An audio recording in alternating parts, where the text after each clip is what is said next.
मैं आचार्य पंडित सुनील कुमार उपाध्याय। प्रिय दर्शकों, आज हम लोग बात करते हैं कि भाग्योदय हमारा कब होगा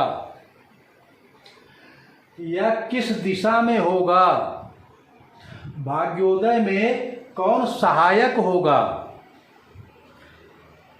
अक्सर लोगों की जिज्ञासाएं होती हैं कि हमारा ये जीवन में क्या है क्या नहीं है, कुछ हमारा भाग्य साथ देगा नहीं देगा।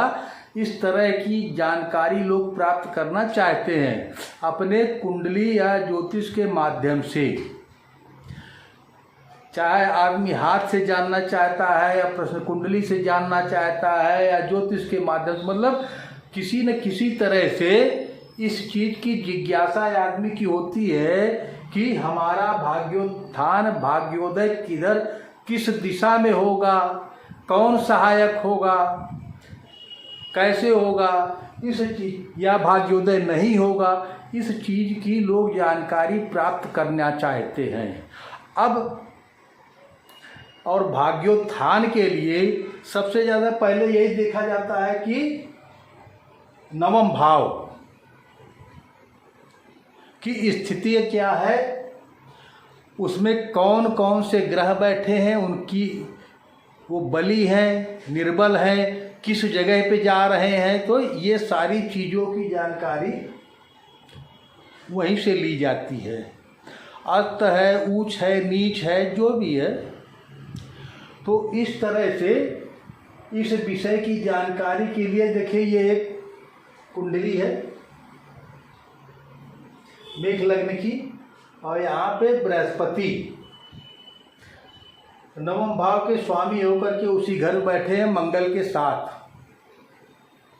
तो अब वैसे ये देखिए, लग्नेश और भाग्येश एक साथ होकर के भाग्य भाव में बैठे हुए हैं। तो इसका मतलब कि तो अब इस पे जानकारी ये कि नवम भाव नवमेश, उसकी स्थिति क्या है, उच्च का है, नीच का है, किस स्थिति में है, इस चीज़ को हम लोग समझने का प्रयास करते हैं। क्योंकि ये चीज़ लोग जिज्ञासा रखते हैं कि हमारा भाग्योदय कब होगा, किधर होगा, किस दिशा में होगा। तो देखिए, अब इसी से पता चलेगा कि किस दिशा में होगा या भाग्योदय में हमारा कौन सहायक बनेगा। ये लग्नेश है जिसका स्वामी मंगल, और मंगल कहाँ आगे बैठा है, भाग्य भाव में। और ये नवम भाव में गुरु जो धनु राशि स्वामी है, ये भी यहीं पे आके बैठा हुआ है। तो इसका मतलब कि इस व्यक्ति का भाग्योदय जो है, और गुरु स्वराशि है तो बलि भी है, बलि, और गुरु 1 मास का टाइम लेता है। इसका मतलब कि इसका भाग्योदय जो है 1 महीने में होना चाहिए। अच्छा, अब उस पर भी आता है, बाकी और भी चीज़ें देखी जाती है कि जैसे नौमांस में क्या है, कर्म भाव में क्या है, ये सब चीज़ों की जानकारी भी हासिल करनी पड़ती है। किसी भी प्रश्न का उत्तर देने के लिए पूरा निरीक्षण परीक्षण करके ही जो है तब उस पर बताना चाहिए, जिससे कि आपके प्रश्न का उत्तर गलत नहीं होना चाहिए।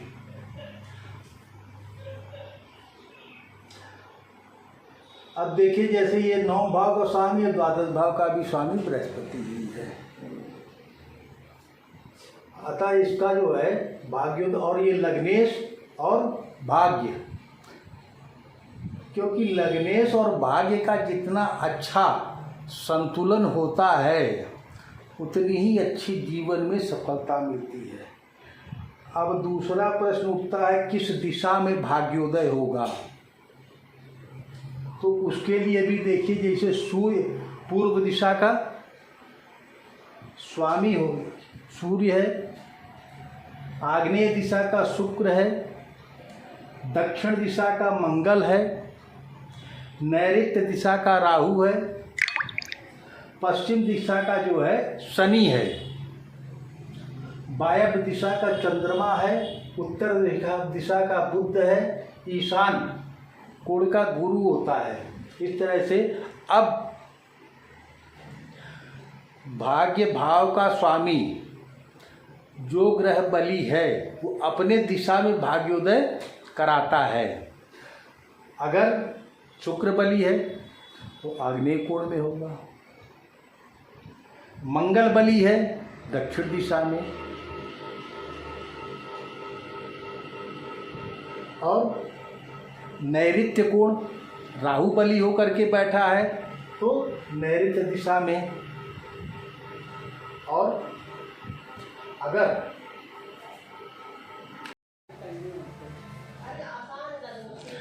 राहु बली है तो नैऋत्य दिशा में, शनि बली है तो पश्चिम दिशा में भाग्योदय होता है, और चंद्रमा अगर बली है तो वायव्य दिशा में, उसी तरह से बुध अगर बली है तो उत्तर दिशा में, और बृहस्पति अगर बली होकर के बैठा हुआ है तो ईशान दिशा में। अब राशि का भी उसी तरह से होता है। जैसे मेष राशि है, सिंह राशि है और धनु राशि है तो पूर्व दिशा में भाग्योदय राशियों का देखा जाता है। फिर उसी तरह से वृष, कन्या और मकर राशि है तो दक्षिण दिशा। फिर उसी तरह से मिथुन, तुला और कुंभ पश्चिम दिशा। कर्क, वृश्चिक और मीन राशि है तो उत्तर दिशा में भाग्योदय होता है। अब प्रश्न आता है किस दिशा में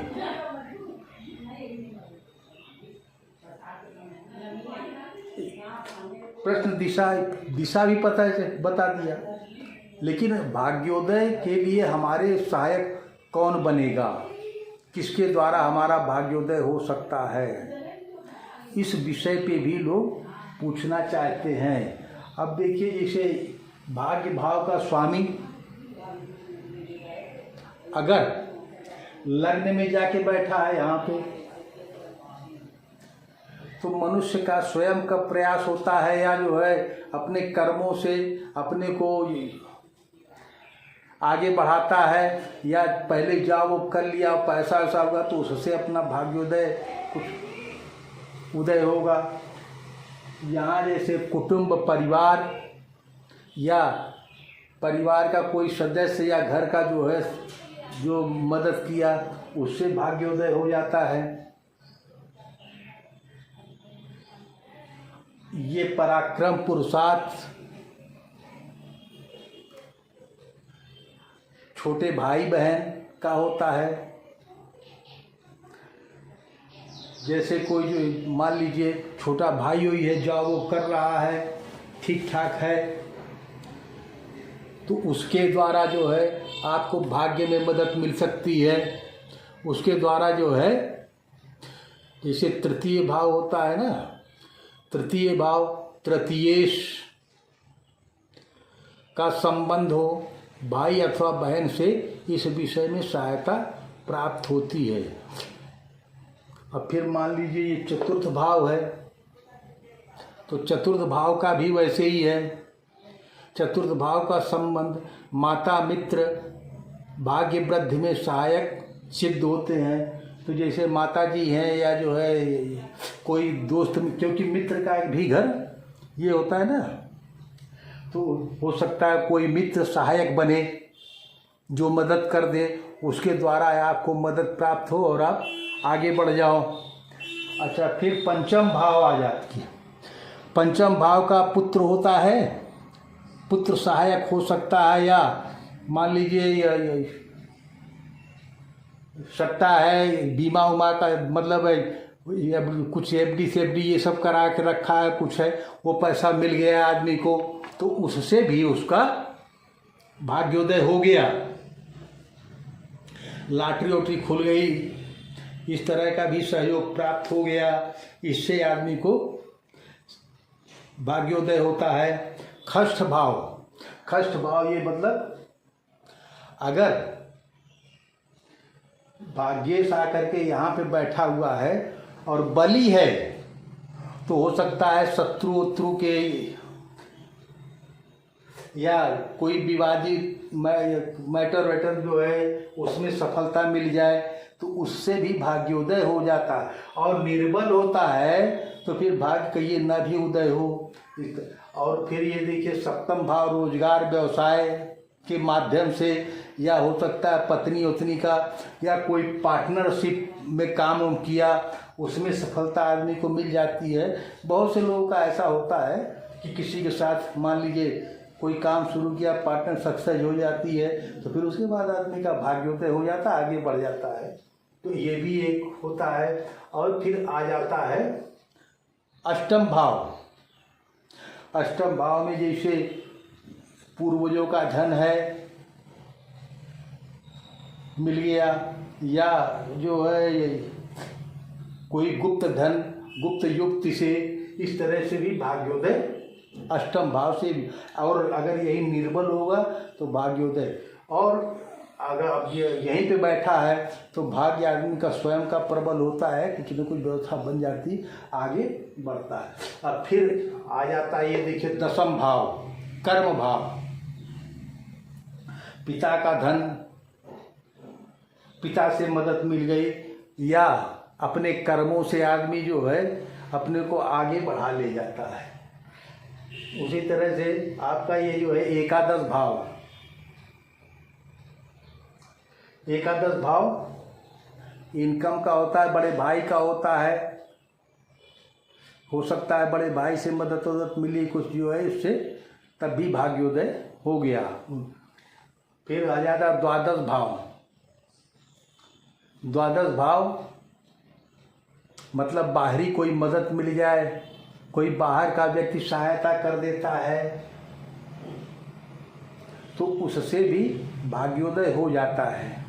इस तरह से ये भाग्योदय का कई एक एंगल से देखा जाता है कि किस दिशा में होगा, किस, और इसमें राशि का संबंध, ग्रहों का संबंध, भावों का संबंध, भाग्य किस जगह पे जा कितना उसमें जो है पावर है। क्योंकि भाग्य के लिए लोग बहुत ज़्यादा परेशान भी रहते हैं और इच्छा भी रखते जानने की।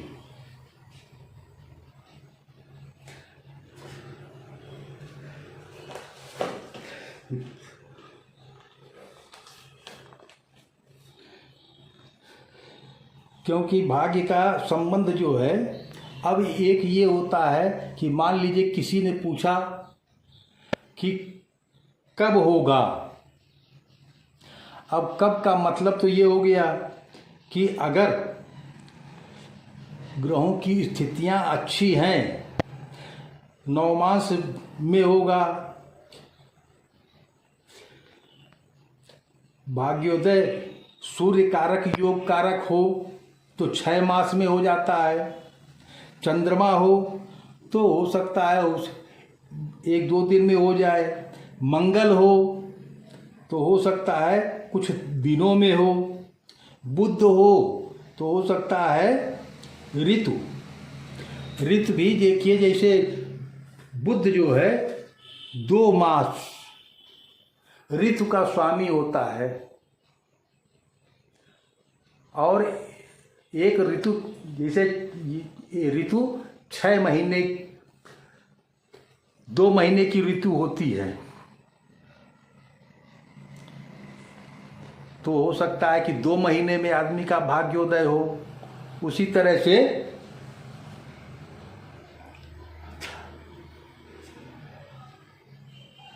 गुरु अगर होता है तो हो सकता है 1 महीना लग जाए।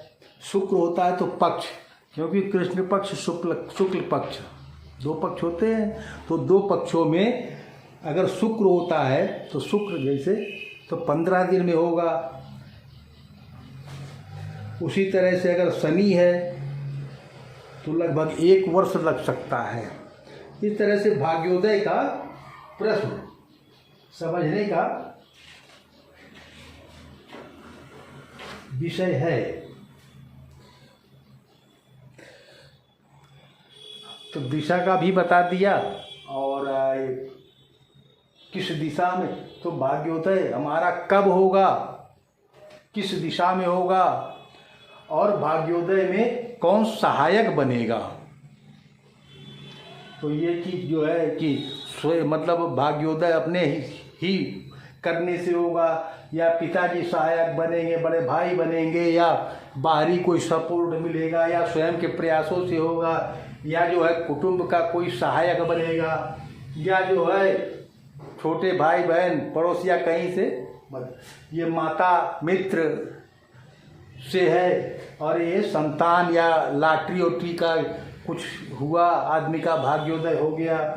ये जो है शत्रु के उससे देखा जाता है, और ये रोजगार व्यवसाय पार्टनरशिप किया गया, उससे सफलता मिल। इस तरह से भाग्योदय के विषय में जानने के लिए बताया गया है। तो हमारे समझ से आप लोगों को जो है ये भाग्य की जानकारी अच्छी लगी होगी, तो आप हमारे चैनल को सब्सक्राइब, लाइक, शेयर कर दीजिएगा।